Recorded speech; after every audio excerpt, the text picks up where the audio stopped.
Hi, everybody. Sorry about that. It was one of my friends, and when I get a chance to see one of my friends here in this place, it's just, I don't know when I'm going to see him again, and he's just somebody that gives me a lot of support. Anyways, I was hoping and dreaming that I would be able to live in the trailer park across the way where I live, but it looks like I'm not going to be able to do that, which really makes me sad because, I mean, not just for myself, but for everybody else. People who have fifth wheels, Class A's, Class C's, vans. It was $900 a month for people to park over there across the street. And now it's $450 a week. Who can afford that? Especially with COVID times, they don't have the showers open. They don't have the bathrooms open. I mean, it's horrendous. So now I guess I'm going to have to hunker down here in this house and hope and pray that I'm going to be able to cope. And I don't know how I'm going to cope because this house has no roof. The roof needs to be done. I have no flooring. Not the most ideal place to live. To be honest with you, it's terrible. And I've been here for 17 years. But I know now that, there are a lot of people that are really suffering with this. And every single day somebody's getting diagnosed with cancer and, living in a place where, all the rents I know are bad. They're all rough. They're all tough.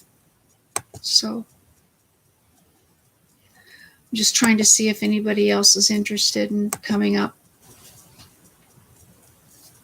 talking to me. All I can do is, one of my lady friends, she told me today, is have faith in the Lord. And she said to me, how lucky are you? You get to know when you're going to die, 1 year, 2 years, and you're going to be finished with this world. How lucky are you? I'm stuck here. I thought to myself, well, I don't know about that. I was hoping to live much longer. Got some water here.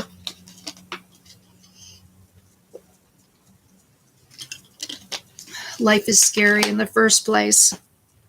We don't know how honestly, I believe in God. I do. I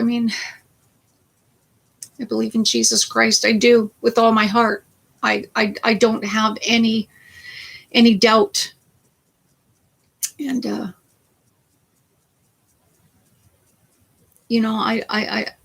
I don't know if I'm forced to believe in God because out of fear, but to be honest with you, I met Jesus Christ when I was 8 years old, when I was raped by this man, and he came to my bedside and he healed me of the most horrific pain and being drugged with heroin and him trying to kill me all night. That wasn't a dream. That was reality. He did it to another girl, another single mother. And I survived that. I survived a pituitary tumor. I survived that surgery. I survived, being engaged a couple times and not getting married, which was just the most heartbreaking thing for me for my life because I've never been married.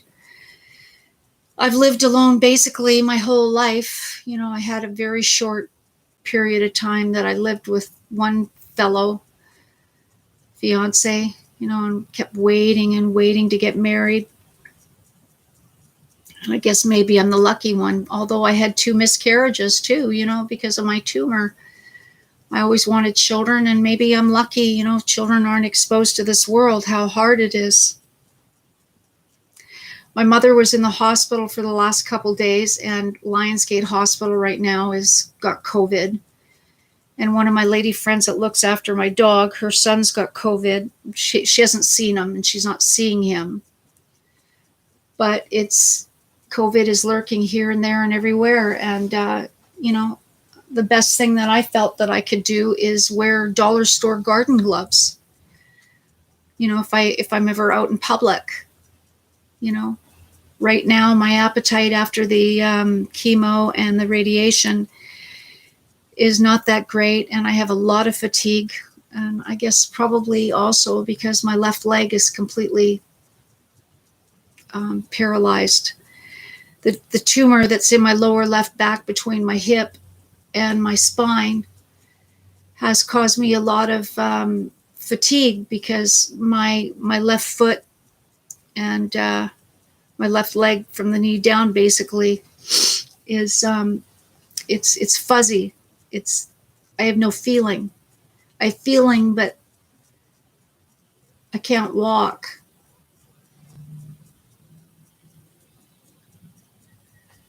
So I just wanted to let you know that I watch YouTube all the time, and I see that there are people that that are being diagnosed with lymphatic cancer, ovarian cancer, pancreatic cancer.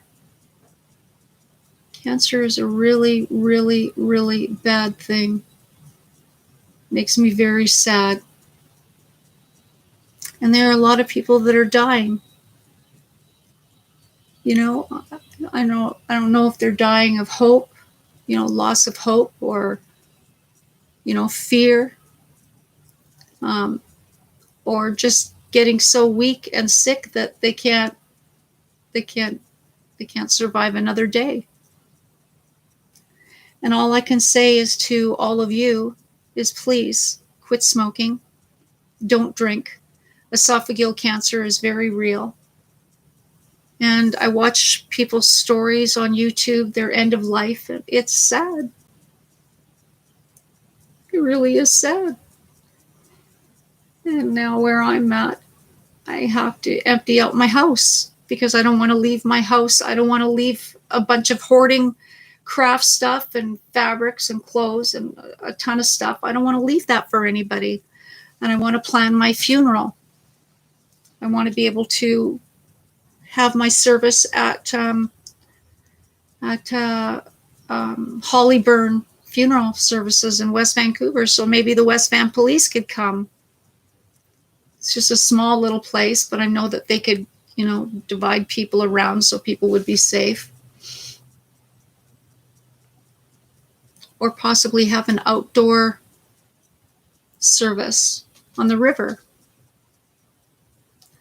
I do believe that doctors definitely have, they have, unless a miracle is performed. I mean, God, I don't know, when God performs a miracle, why he does for some people and why he brings other people home. My grandmother on my father's side is in heaven. My grandparents on my mother's side are in heaven. My mom, she could have died over the last couple days, and I would have been really, really heartbroken and alone. So you have to decide in your life, really, truly get ready for anything that might come upon you, because you just don't know. Now is the time. 2021, April the 30th, get ready. Get ready for the worst thing that could ever happen to you, getting ill.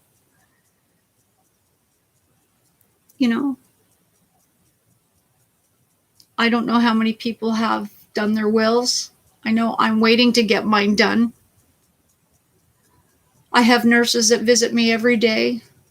I have a little dog that I absolutely love, that I have written a letter about willing him.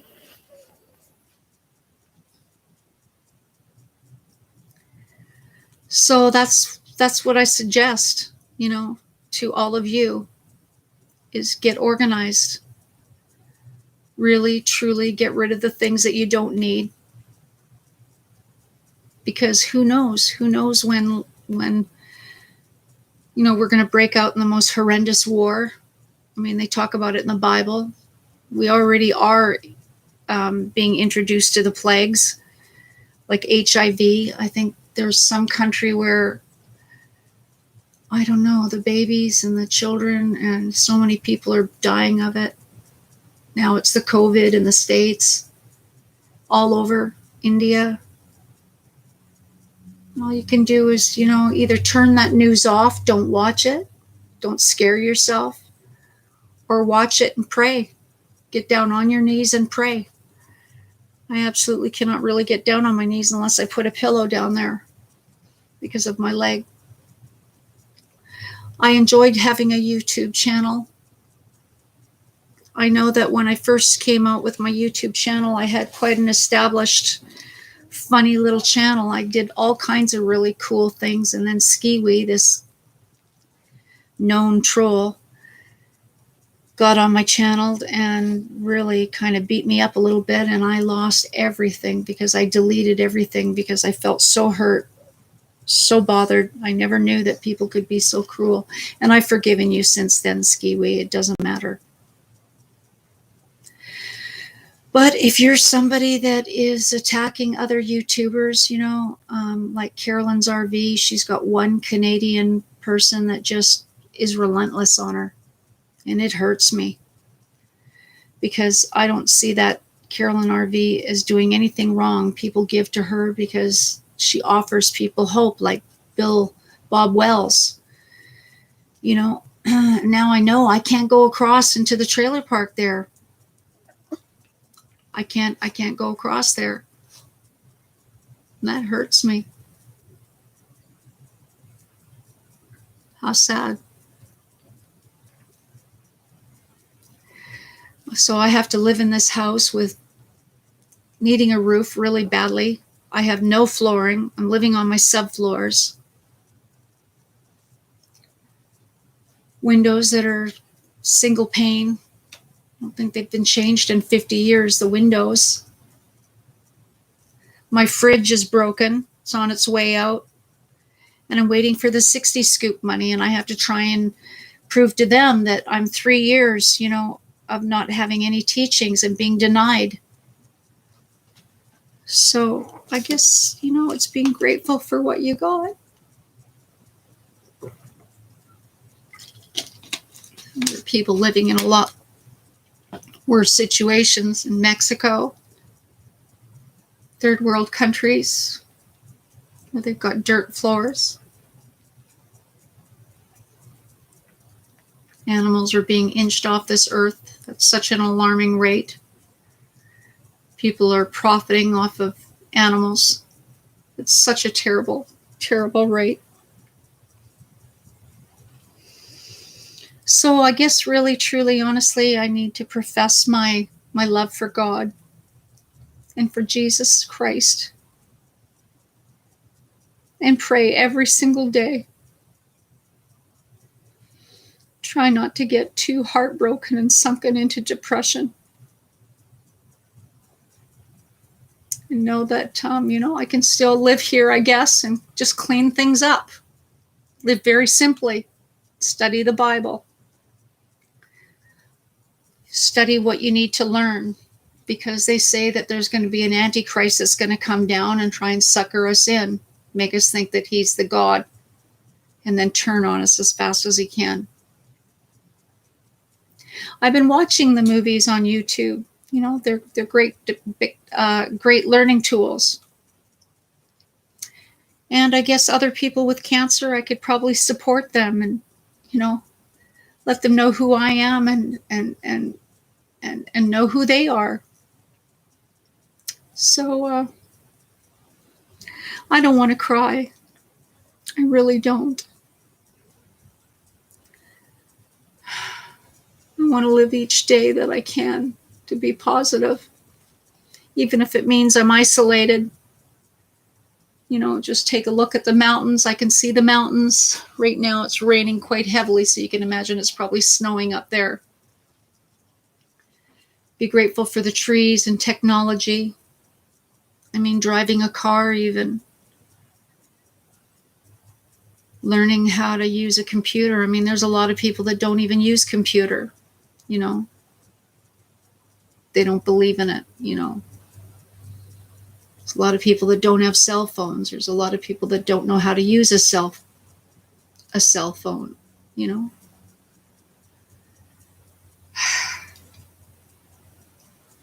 Anyways, I just want to say that I love you all as my brother and my sister, and I hope and pray that, that you can get yourself organized if a catastrophe should happen in your family.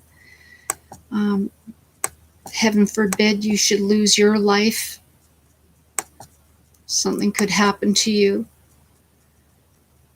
We're not given any real safeguards except for, I guess, just being vigilant, wearing garden gloves when you go out, careful not to, when you move your mask up, maybe you have to damper your mask down a little bit harder so you don't move it.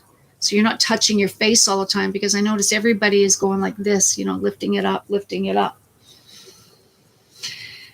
So the other thing is that if you have any pains, you have any ailments, you have something going on, don't trust every doctor.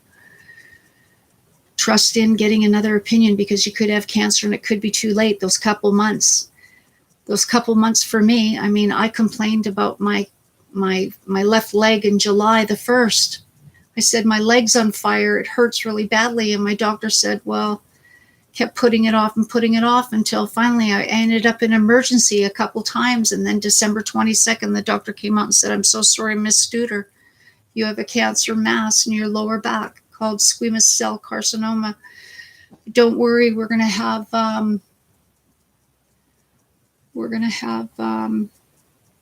whatever they call that care, end of life care.